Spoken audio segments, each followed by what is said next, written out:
Hi dear brothers and sisters.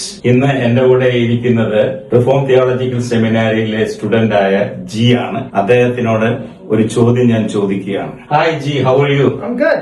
Can I ask a question?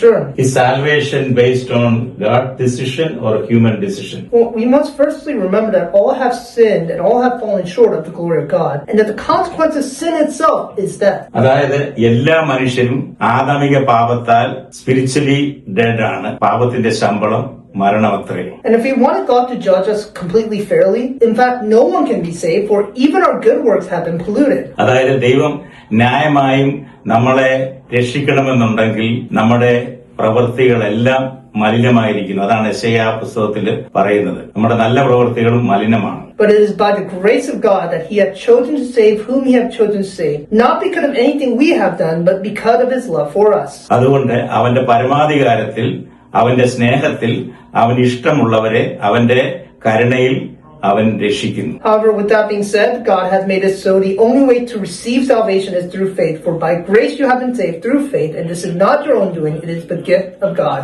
അതുകൊണ്ടാണ് രക്ഷ എന്ന് പറയുന്നത് വിശ്വാസം എന്ന മാർഗത്തിൽ കൃപയാൽ നാം സ്വീകരിക്കും. ഇത് മനുഷ്യന്റെ പ്രവൃത്തികളോ മനുഷ്യന് അതുകൊണ്ട് ബോസ്റ്റ് ചെയ്യാനോ സാധ്യമല്ല. ഇത് തികച്ചും ദൈവത്തിന്റെ ദാനമാണ്.